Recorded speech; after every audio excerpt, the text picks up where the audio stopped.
Thank you, Willem. My first presentation for today is entitled Seeing Through the Black Slurry.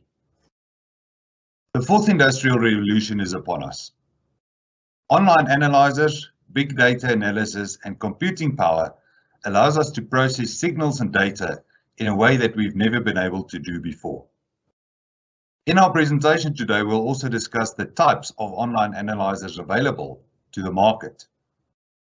We have to discuss variability, our old sampling foe, and the impact that can have on your analyzer reading given the position of the analyzer installed on the production stream.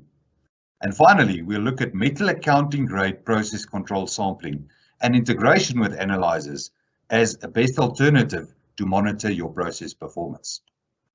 With today's equipped tools of mathematical algorithms that we use to process big data and the computer power to do so, we are in the best position ever to make a reliable sense of the data that is being provided by these analyzers. Various types of analyzer technologies are available. Probably the easiest one is to use photographic or visible imaging that can determine particle size, shape, wear detection, and is often used for active flotation control, with operators sitting in the control room and monitoring the performance of the plant from behind a window a couple of meters away from them. Spectral imaging, first of all, includes visual imaging, but goes on to also include infrared and ultraviolet imaging, which can show us certain hidden elements that is not visible to the naked human eye. Microwave technology to measure moisture is a well-known form of online analysis. X-ray fluorescence is extensively used in laboratories to measure the elemental grades of certain minerals and samples that we produce. Electromagnetic inductance can also measure slurry particle size distribution, a fairly new addition to the range of online analysis. Prompt gamma neutron activation analysis, or also called PGNAA, measures not only the presence of elements, but can also accurately detect the amount of elements.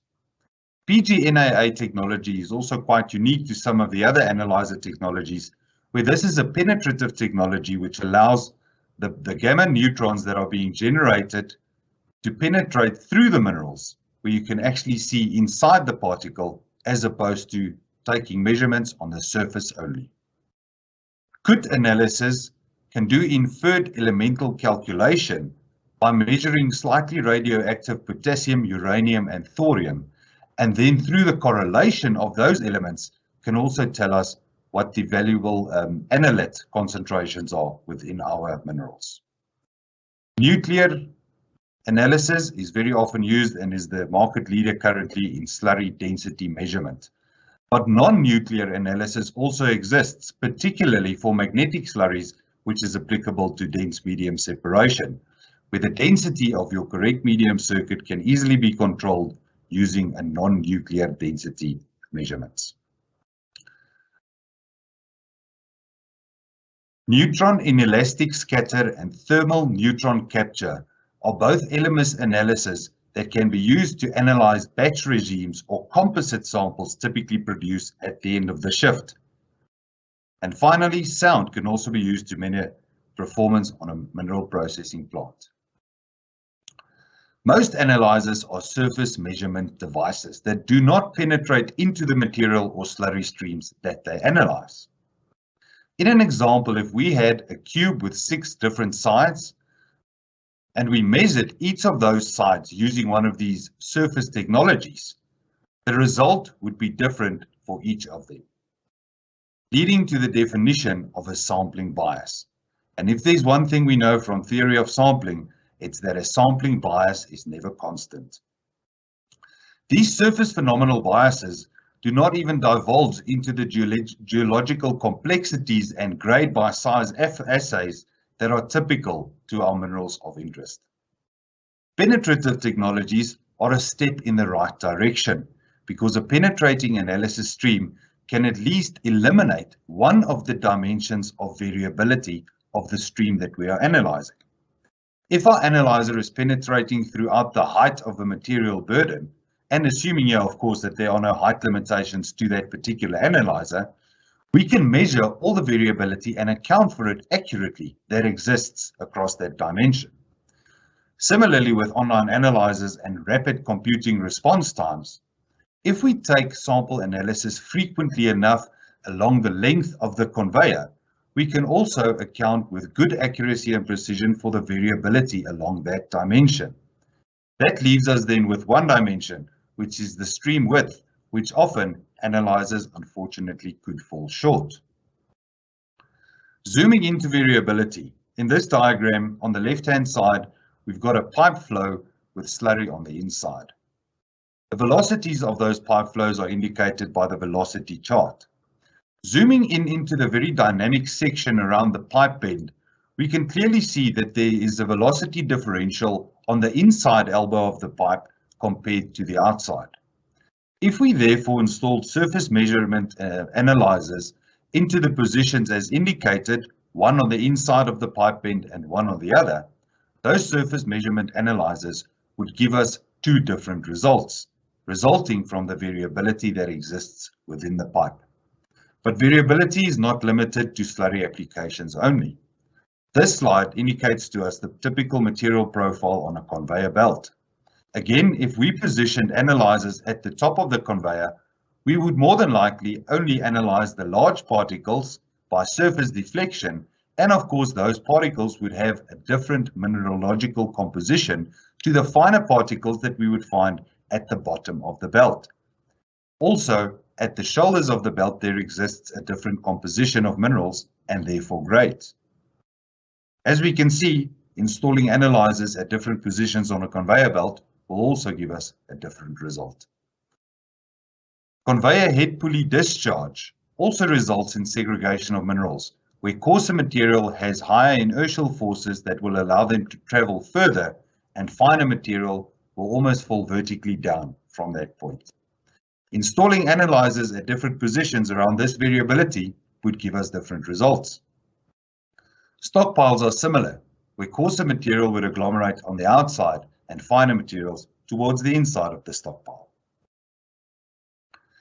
Potentially, the solution to account for variability that exists across the dimensions of three-dimensional streams would be to install multiple analyzers that can measure all the variability across the height, width, and length of the conveyor belt. This idea is certainly caught on. The Scanman Colab analyzer uses multiple sources and detectors to analyze the variability of a batch of composite sample and do so to measure the variability across the dimensions of the bin that the composite sample is in. But of course, that means that we do need a representative sample from our production stream to feed into the sample bin before we can analyze it. That sample must be both accurate and reproducible of the production material through the stream before we send it to this highly precision analyzer.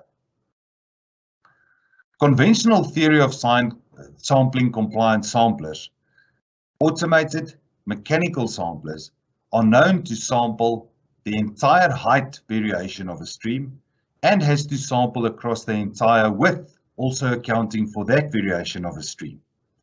Once we've achieved that, we can now classify the stream as one-dimensional in terms of sampling definition, because the only variability that exists is now along the length of the conveyor. By sampling the full height and full width of a stream, we already take a fairly large sample increment. Given that the only remaining variability now is along the length of the conveyor, we have to ensure that we sample frequently enough to also account for the variability along the length of the conveyor or along the length of our slurry pipe to make sure that we report on those variability by taking a sample cut frequently enough so that our results are within a certain precision level. These representative samples are large and if taken frequently enough results in large composite samples, which then requires further processing through subsampling in slurry applications and through conventional sampling plants as we know them. The mere sampling does not take a long time itself. Rapid results are of interest and you want to know how to quickly steer and make changes to your process operation, the delay is usually not in the sampling process, but follows when that sample has to be manually or by means of robotic laboratory have to be prepared and analyzed to get the result. The combination, therefore, of conventional, accurate metal accounting grade sampling and analyzer technology can be combined to get the best of both worlds. Accurate samples can be fed to the analyzer for rapid analysis. The analytical error from these analyzers is typically small enough to allow process control accuracy within your operation. Accurate samples can also be used to calibrate the analyzers, where current calibration to non-equiprobabilistic samplers like shark fins, poppets, and pressure pipes often results in the online analyzer OEM trying to calibrate their device to a moving target because the bias is never constant. Analyzers can now perform at their full capability. Only 2 to 5% of the total sampling error results from the analysis, while up to 70% of your total sampling error results from primary samplers. Therefore, using shark fin, pressure pipes, or poppet samplers is not acceptable as online analyzer feed. We have to take representative samples from metal accounting samplers and send them to the analyzer. Only then can we combine a 2 to 5% primary sample error with a 2 to 5% online analyzer error. In dry sampling plants, we may employ our analyzer on the conveyor belts that transport the primary increment. These increments are normally much smaller than the production throughputs, and therefore the increments are handled by much narrower conveyor belts. That means the analyzer is installed onto a smaller belt and has a better probability of sampling the variability across the full width of the stream. Various parameters of interest can be analyzed on dry material with existing analyzer technologies. The small sample increment streams allows the analyzer to sample across the full width of the belt. After representative cross-stream sampling, slurry analyzers must be fed from an automated, real-time, metal accounting standards slurry handling system. In other words, we can use metal accounting primary grade samplers as we know them to extract metal accounting samplers from our production stream. The samples can then be split representatively using proven Wesen samplers in the secondary stage. The rejects from the Wesen samplers are as representative of the original primary increment. And if we use the Wesen rejects and we pump that in a controlled feed rate as per the requirements for an online analyzer, we can also measure at metallurgical accounting standard the composition of that stream. If the system is automated, self-cleaning, prevents stream and consecutive sample cross-contamination, then we can also recirculate the slurry increment past the analyzer multiple times. Each time that we represent the increment and pump it through the analyzer, it will present itself in a slightly different way than the previous. By consecutive passes, we can make sure that we analyze the multiple surfaces of the slurry stream, which means such a sample preparation system can be used for surface measurement as well as penetrative technologies. To conclude, online analyzers with real-time reporting is important to operational success. Analyzer technologies are well developed, and with big data algorithms and computing power, allows us better than ever to see what the analyzer sees. They therefore deserve to be fed with metal accounting samplers, which must be employed to allow the analyzer to perform to its full potential.